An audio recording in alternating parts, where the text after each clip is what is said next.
Hey there everyone, welcome to our deep dive into Connecticut's hidden history. I'm Josh and I'm so pumped to be your guide.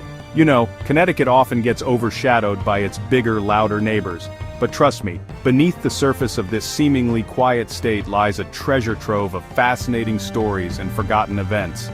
Today we're diving deep into 10 mind-blowing facts that you probably never knew about Connecticut. Okay, let's rewind to 1687. England's King James II wanted to revoke the charters of the American colonies, including Connecticut's. This charter was super important because it gave the colony a degree of self-governance.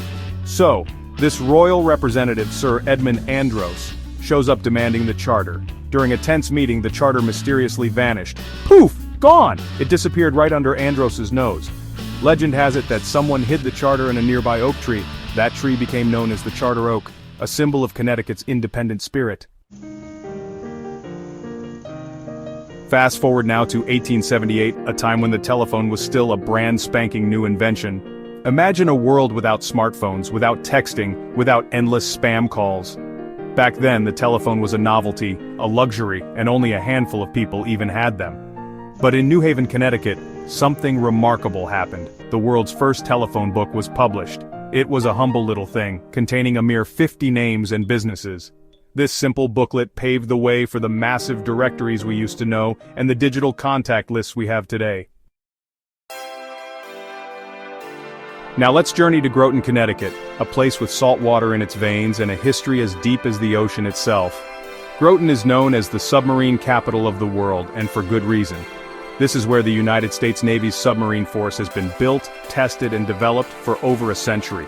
It all began in 1900 when the U.S. Navy purchased its very first submarine, the USS Holland, built right here in Groton. Since then, Groton has been synonymous with submarine technology and innovation. From the first nuclear-powered submarine, the USS Nautilus, to the most advanced submarines today, Groton has been at the forefront of undersea warfare and exploration. Chapter 4. The Connecticut Witch Trials, Shadows of Fear and Superstition.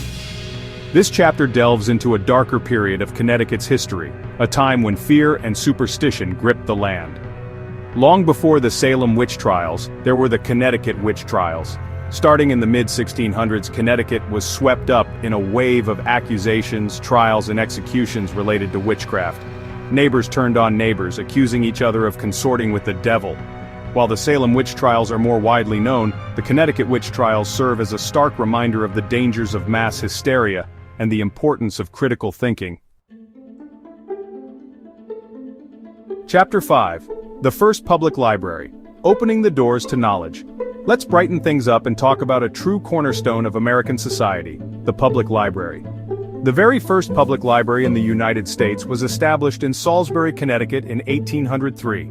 This small-town library, with its modest collection of books, represented a radical idea that knowledge should be accessible to all, regardless of their social standing or wealth. This revolutionary concept spread like wildfire, and soon public libraries began popping up all over the country. Chapter 6. The Birthplace of the Hamburger, a toast to the all-American meal. Get those taste buds ready because we're about to talk about one of America's most iconic foods, the hamburger, born in New Haven, Connecticut, in 1900. The story goes that a customer at Lewis's Lunch, a small lunch wagon near Yale University, was in a hurry and wanted something quick and easy to eat on the go. The owner, Lewis Lassen, took a ground beef patty, slapped it between two slices of toast and added a few toppings. And bam! The hamburger was born. This simple sandwich would go on to conquer the world, becoming a global culinary icon. Chapter 7. The Revolutionary War. Spies, Secrets, and Espionage in Connecticut. During the American Revolution, Connecticut was a hotbed of spy activity. At the heart of it all was the Culper Spy Ring, a secret network of spies operating right under the noses of the British. Led by Abraham Woodhull, who used the codename Samuel Culper, this group of ordinary citizens risked their lives to gather intelligence on British troop movements. They used invisible ink, coded messages, and dead drops to communicate, all the while maintaining their everyday lives. The information they gathered proved invaluable to General George Washington and the Continental Army, helping to turn the tide of the war. Let's shift gears now and talk about a different kind of revolution, a legal revolution. In 1784, Litchfield, Connecticut became home to the very first law school in the United States. Founded by Tapping Reeve, a prominent lawyer and judge, Litchfield Law School quickly gained a reputation as a premier institution for legal education. Many graduates of Litchfield Law School went on to hold prominent positions in government, law, and business, shaping the legal landscape of the United States for generations to come. So, the next time you find yourself in a courtroom, remember Litchfield, Connecticut, where the seeds of American legal education were sown. This chapter takes us to the high seas, where a group of enslaved Africans staged a daring mutiny aboard the Spanish schooner La Amistad. In 1839, the Amistad, carrying a group of Mende people who had been kidnapped from Sierra Leone, set sail from Cuba. Led by Sengbe Pie, who later became known as Joseph Cinque, they took control of the ship, killing the captain and the cook. They hoped to sail back to Africa, but the ship ended up off the coast of Long Island, New York, where it was seized by the U.S. Navy. What followed was a landmark legal battle that captivated the nation and tested the very definition of freedom. The Amistad case went all the way to the Supreme Court, where former President John Quincy Adams argued passionately for the Africans' freedom. In a stunning victory, the court ruled in favor of the Mende people, granting them their freedom and sending shockwaves through the nation. Our final stop takes us to the heart of American democracy, the Constitutional Convention of 1787. Tensions were high as delegates from the newly independent states gathered to hammer out a framework for their new government. One of the most contentious issues was representation in Congress. Larger states favored the Virginia Plan, which proposed a bicameral legislature with representation based on population. Smaller states rallied behind the New Jersey Plan, which called for a unicameral legislature with equal representation for each state.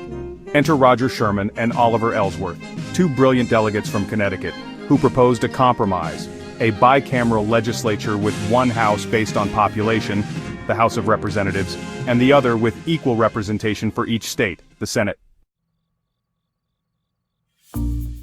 Thanks for joining us on this journey through Connecticut's hidden history. We've covered a lot of ground, from the legendary Charter Oak to the submarine capital of the world, to the birthplace of the hamburger. We hope you enjoyed these mind-blowing facts and learned something new about the Constitution State.